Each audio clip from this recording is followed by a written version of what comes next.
दोस्तों नमस्कार। अगर मैं आपको कहूँ कि मैं आज आपको ऐसा फ़ॉर्मूला बताने वाला हूँ जो कभी फेल नहीं हुआ, किसी को भी मैंने दिया है उसके हमेशा 100% रिजल्ट आएंगे, तो ये गलत नहीं है। अभी ठंड बढ़ गई है और अभी पूरा जनवरी ऐसा ही मौसम रहने वाला है। इसमें ठंड, कोल्ड, जो जो नॉर्मल कॉमन कोल्ड होता है उसके, जुकाम के, सर्दी के, बदन दर्द, सर दर्द, बुखार, ऐसे कई सारे सिम्टम लोगों में देखने को मिलेंगे। कुछ लोग ऐसे हैं जिनको ठंड से एलर्जी है, ठंड में प्रॉब्लम होती ही है, और कुछ को ठंड लग जाने भी वाली है।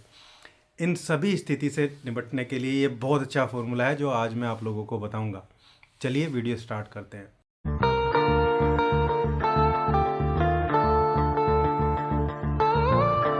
दोस्तों ठंडी के मौसम में प्रॉब्लम तो होती है, लेकिन लोग जब कहीं कन्वेंशनल जो ट्रीटमेंट होता है उसकी तरफ जाते हैं, कोई ऐसी मेडिसिन लेते हैं, पैरासीटामोल या नीमोसलाइड या डाइक्लोफेनेक वगैरह, लिसिट्राजिन वगैरह, तो ये थोड़ा सा टाइम बिंग के लिए राहत तो देती हैं, लेकिन जुकाम में इनको आप अगर आप शुरू से ही ले लेते हैं तो इनके साइड इफ़ेक्ट कितने बुरे होते हैं।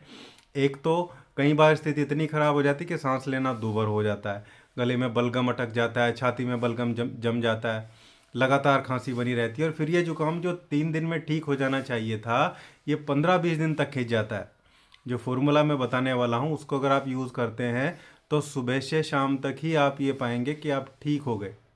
सुबह जुकाम हुआ, आपने मेडिसिन स्टार्ट किया, 4 बार मेडिसिन लिया, और सुबह तक आपकी स्थिति बहुत बेहतरीन हो जाती है, और पहले 3 दिन में ही सारी चीज़ें क्लियर हो जाती हैं, और ये आगे फर्दर प्रोग्रेस नहीं करता। सेकेंडरी इन्फेक्शन भी नहीं होता, इसमें बैक्टीरियल इन्फेक्शन भी नहीं होता। दूसरा, हम देखते हैं कि लोग मेडिकल स्टोर से या ऐसे ही गली मोहल्ले में कहीं जाके दवाई ले लेते हैं, वहाँ अननेसेसरली एंटीबायोटिक दिए जाते हैं, जिससे एंटीबायोटिक का रेजिस्टेंस भी क्रिएट हो रहा है। पता चलता है कि वो एंटीबायोटिक जो काम करनी चाहिए थी, कुछ साल बाद वो काम करना ही बंद कर देती है। ऐसे में जो आयुष पैथीज़ हैं, होम्योपैथी, आयुर्वेदा या फिर घरेलू नुस्खे भी अगर आप यूज़ करते हैं तो वो ज़्यादा बेहतरीन है। और जीवन रक्षक जो दवाइयाँ हैं, एंटीबायोटिक हैं या स्टीरॉयड हैं, उनका यूज़ ऐसे समय पे ही होना चाहिए जब स्थिति ख़राब होती है। चलिए अब हम बात करते हैं फॉर्मुलेशन की। वीडियो को ज़्यादा लंबा नहीं करते हैं कि कौन सी मेडिसिन हमें इसमें रखनी है। इसमें सबसे पहली, सबसे खास जो दवाई है वो एकोनाइट नेपलेस है। एकोनाइट को हम सब लोग जानते हैं कि ऑनसेट एकदम से होने वाली चीज़ें, चाहे वो जुकाम है, चाहे बुखार है, चाहे सर दर्द है, अभी बैठे थे और ये काम हो गया। दूसरा, ठंडी हवाओं से, यानी कि कोल्ड के एक्सपोजर से अगर कुछ चीज़ हो रही है, निकले बाइक पे, ठंड लग गई, तो उसको बहुत अच्छे से मैनेज करती है, चाहे कुछ भी है, चाहे सर में दर्द हो गया, चाहे बुखार हो गया, तो एकोनाइट को लेंगे। 30 पोटेंसी में हमें लेना है। दूसरी जो दवाई है वो है रस्टॉक्स। रस्टॉक्स भी ऐसे ही है, वैसे कोल्ड के एक्सपोजर से भी है, थोड़ा ठंडी होने से भी है, और जिन लोगों को ठंड से एलर्जी जैसी कंडीशन है, हल्की सी ठंड होगी और उनको बहुत सारे सिम्टम आ जाते हैं, बॉडी में पेन होने लगता है, जुकाम तो होगा ही, हल्का हल्का गले में प्रॉब्लम, खांसी होने लगती है, तो ऐसे लोगों को रस्टॉक्स बहुत अच्छा काम करती है। इवन इन सारे सिम्टम में रस्टॉक्स अच्छा काम करती है। तो दूसरी मेडिसिन हमें इसमें लेनी है रस्टॉक्स। इसके अलावा जो थर्ड मेडिसिन है वो है डल्कामारा। डल्कामारा भी ठंड के एक्सपोजर से बॉडी में पेन है, ठंड के एक्सपोजर से छींकें आ रही हैं, ठंड के एक्सपोजर से पानी चल रहा है नाक से, सिर में दर्द है, बुखार जैसी स्थिति है, तो वहाँ पे डल्कामारा बहुत अच्छा काम करती है। डल्कामारा हमें लेना है। नेक्स्ट जो रेमेडी है, रेमेडी नंबर 4 जो फॉर्मूले में हमने ऐड की है, वो प्याज से बनी बहुत खास दवाई है। होम्योपैथी में पानी चलने के लिए, आँखों से, नाक से पानी चलने के लिए यूज़ करते हैं एलियम सेपा। एलियम सेपा को लेना है। एलियम सेपा केवल ये सारी स्थिति जो हम देखते हैं इसके लिए नहीं है, इसके एसोसिएटेड जितनी भी प्रॉब्लम रहती है, आप लोग देखते हैं कि जुकाम में सर दर्द भी होता है, हल्की सी खांसी भी चलती रहती है, इन सभी स्थितियों में एलियम सेपा बहुत अच्छा काम करती है। हमारी नेक्स्ट मेडिसिन है एलियम सेपा, इसको भी 30 पोटेंसी में ही लेना है। अब हम बात करते हैं कि हमारी लास्ट मेडिसिन क्या रहेगी इस कॉम्बिनेशन में। लास्ट मेडिसिन है फेरमफोस।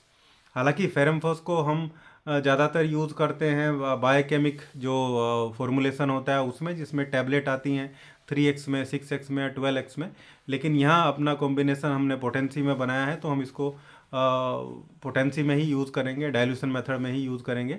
तो फेरमफोस को भी 30 पोटेंसी में लेना है।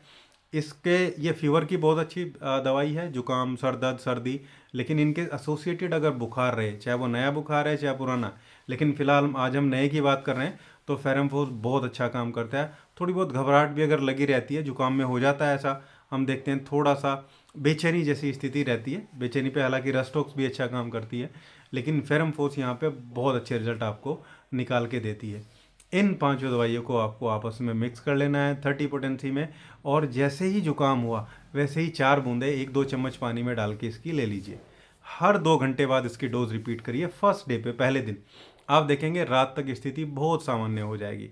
सेकेंड डे में इसकी 4 डोज लीजिए दिन में, और थर्ड डेज में इसकी 3 डोज लीजिए दिन में, और तीसरे दिन आप बिल्कुल, आपको लगेगा आपको कुछ हुआ ही नहीं था।